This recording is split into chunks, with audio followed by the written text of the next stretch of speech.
Get more with the Mepro MOR. Hey guys, welcome back to the Mepro workshop. Today we have the Mepro MOR PRO, and this optic has a lot going on.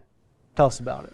Yeah, so this is the Mepro MOR PRO, like you mentioned. I feel like a broken record when we say this optic is also used with the IDF and it's currently being used today. But hey, sometimes when something's not broke, why fix it? I guess is the analogy we can go back to. The Mepro MOR PRO is one of those products. So at the heart of a Mepro MOR, whether it's a MOR or MOR PRO, is really an M21. So all the things you love about your M21, it being battery free, fiber optic and tritium operated, 12-year warranty on your tritium, that's all still relevant here within your MOR PRO. What we did do, you may look a little different. It looks a little boxier. You got this blue area in the back. Well, because when you rubberize it and you harden certain aspects of it, you run out of room to put your fiber optic, your tritium, things like that. And then you'll notice these two battery compartments on the front. So while your M21 standard does not require any batteries for use, neither does this.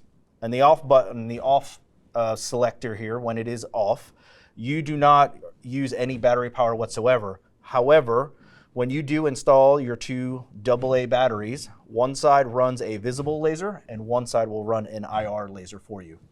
Absolutely. So again, you're getting 3 different sighting options in one optic. So where does this really come into play shooting wise, right? Well, if you're running, a very short flamethrower like the 7.5-inch AR, or maybe a sub gun or a bullpup where you don't have a lot of rail space to run an optic and a laser pointer, well, this is an all-in-one solution for you.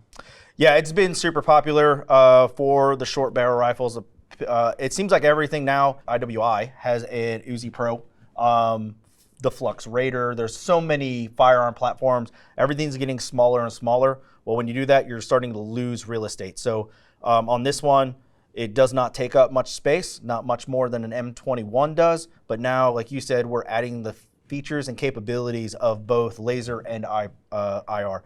Another feature that this does give you, because the batteries are here, is that, and we'll show you guys on some close-ups, but it does give you reticle illumination for 3 different powers. So effectively, you have the off button, and then you have your low, medium, high, then you have your visible laser, and then your IR. Absolutely. So sometimes, people may complain about washout. That's solved in this optic. Another great feature of it is when you zero the reticle, you also zero the lasers. So it's super easy to get set up. Yeah, so that conversion point is at 300 meters. So if you zero at 36 meters, that's going to be the crossover 36 to 300 with optics like this. So another good thing to point out is that if you are somebody who does not have night vision and you do not want to run 2 AA's, you can use it at that point like a storage holder for an extra battery. So the visible laser is on the left side. So when you have the battery in the left, it runs the left, battery in the right, it runs the right. But you also, to your point, you don't have multiple elevation and windage adjusters. You're just doing it one time and you're good to go. I love a good 36-yard zero. I know you do. We talk about it all the time. What do you guys run for your zeros? Is it something that we talk about? Is it 25? Is it 50? Is it 36? There's a ton of schools of thoughts about that.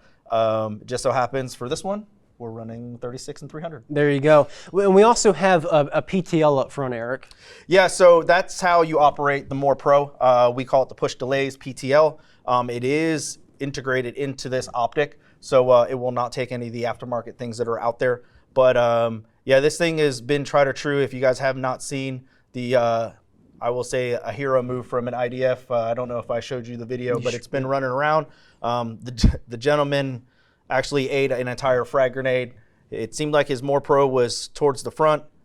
He came right back and heroically finished the fight single-handedly using one of these optics right here. Absolutely.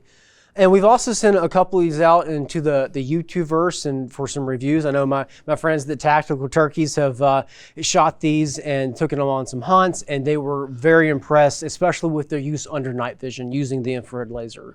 So go check them out and the content they have on the MOR Pro, and there's others out there on YouTube with that. And on that, if we send a product out to a reviewer, we're not telling them, oh, well, you have to give us a positive review. We're like, no, thoroughly review the product and just give us your honest feedback, because that's what we want. Hey, I've always said you have the right product in the right hands. The feedback it is what it is at the end of the day. If you have a good product, it's going to showcase. If you have some weaknesses, they're going to showcase that.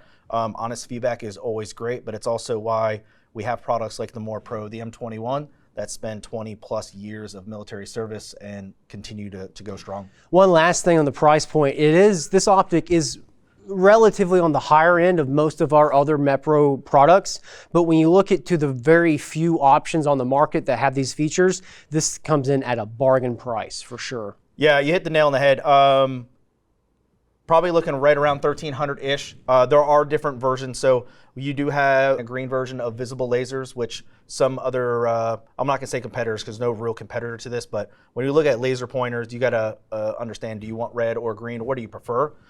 So that's something to take into account. And then you also have the ability, just like the M21s, to choose different reticles. So if you want the 5.5 MOA dot, you could do that. If you want the bullseye, the triangle, that's what we have. The by far and wide though, the MOR Pro with a green light or green visible laser and the bullseye is the #1 requested optic. I think that's the way to go. Also, if you consider price point between the price of a laser pointer and an optic, this will be cheaper for sure. Yeah, one other point, you brought it up about the night vision stuff. Because there is no batteries required here, you could effectively set it to visible laser or your IR, and you do not need to change the actual reticle to night vision setting. So if you're in a dynamic environment where you're going from white light to nods and back and forth, you no longer need to hit that button and go, oh, I need to go from night vision and back out. So our products do the same thing that are battery operated. You got to press and hold, 3 to 4 seconds, or press for on and then 4 seconds to turn it off. All the competitors kind of do the same thing. With the M21s, M22s, MOR Pros, you're able to go from night vision to white light and back without any other touching or swapping of the buttons. And stay tuned. We have a lot of stuff in the R&D department about cooking up ways where we can even improve our optics. So down the road, maybe more too? No? Maybe? Maybe. Who knows? Stay Maybe tuned. sneak peek behind us somewhere? I don't know. You We'll have to see. You never know, right? So if you have any questions about the MOR Pro, drop a comment below and we will get you answered. And be sure to subscribe to our videos. We are putting a lot of energy and effort to bring you the most information about our products and just about the Second Amendment and gun community in general. And so be sure you're subscribed so you can stay informed. Like our video, please. And thank you for watching.